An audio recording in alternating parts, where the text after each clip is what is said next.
My earliest memory of Mike Phillips dates back to 2005. I was part of a Munster side that travelled over to Stradey Park to face Llanelli Scarlets in the Celtic League. During the match, there was an injury, and our players went into a huddle, and so did theirs. Suddenly, we heard a load of commotion coming from their huddle, and Robin McBride had just had enough of Mike, and the pair of them were getting into an argument. All I could hear was Robin, in his thick Welsh accent, repeatedly shouting, "I've had enough of it!"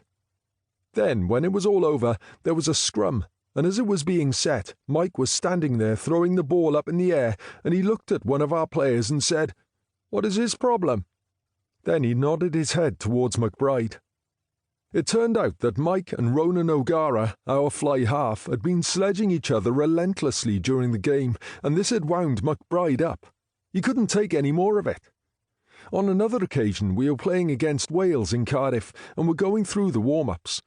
Obviously, each team takes a half of the pitch to go through their preparations, and Mike was doing some box kicking when the ball landed near Ronan O'Gara in the island half of the pitch. Mike held his hands up for O'Gara to pass him the ball back, but instead he just booted it into the stands. The pair of them then started abusing each other, and you've got to remember that this was before the game had even kicked off. Neither of them were going to back down because Ronan O'Gara enjoyed a bit of sledging too. Mike would actually respect that sort of stuff because he enjoyed giving as good as he got. I'm sure he likes to believe that we hated him over in Ireland, but we didn't. Whenever you're playing against a team, you're always creating an us versus them mentality. We're the good guys and they're the bad guys. That's just the way it is. Sometimes it was easy to make them out to be the bad guys when Mike was in the team because he liked the verbals and he was very confrontational. Once we went on a Lions tour with him, every single one of the island lads got on with him and enjoyed his company. It was exactly how you might expect it to be. I didn't get to know Mike when I played against him, but he was very tough, very combative and very lippy. When you faced him, he was the kind of guy that you'd hate, but every so often he might pick you up off the floor, pat you on the back or compliment your tackle. Then you'd be thinking to yourself, okay, maybe he isn't that bad. Then you go on tour with him and you find out what he's really like. I was lucky enough to travel with Mike on the Lions tours of 2009 and 2013. I always compare him to my old Ireland and Munster teammate Alan Quinlan in the sense that you loved playing with him, but you'd hate to play against him. He was one of those guys where the more you got to know him, the more you loved him, and the more you enjoyed playing with him. He absolutely revelled in the physical side of the game. He's obviously a big man, and he wanted to take people on. There was a cockiness about him, but really he was just a confident person. The cockiness was just playful. If you didn't know him, you'd probably think he was arrogant, but if you know him, you know he's just having fun. When you were playing with him, his confidence filtered through to you.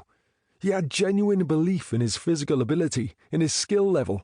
He believed in the people around him, and I think he made the people around him better through that. You might see him on the TV now, and he'll make the odd funny, cocky comment, but that's just him having a laugh. The belief I'm talking about is how he prepared, how he trained, how he spoke during the week of a test match, how he played. That's the lovely confidence that I enjoyed and felt we got value out of on the Lions tour. I'd say he was good for the Welsh boys too. The Welsh are such incredible rugby players, but a lot of them are quiet guys. They are very humble and don't raise their heads above the parapet too much. To have a guy that did that a little bit, a guy that stuck his chest out, particularly in such a pivotal position, is probably part of the reason Wales was so successful when Mike was there. If you'd been on that 2005 tour to New Zealand, you dearly wanted the 2009 and 2013 tours to be a success. So people that were going to do everything in their powers to make it a success, people who were going to empty the tank in every way possible, off the field and on the field, those were the guys that I was drawn to the most, and Mike was certainly one of those guys. You look at him and you think, we can win with this guy, and we can have a whale of a time doing it. These days, everyone talks about connections and relationships. They are real buzzwords, but it just puts a false narrative around becoming a good teammate. It's referred to now like it's something you can learn out of a book, but it's not.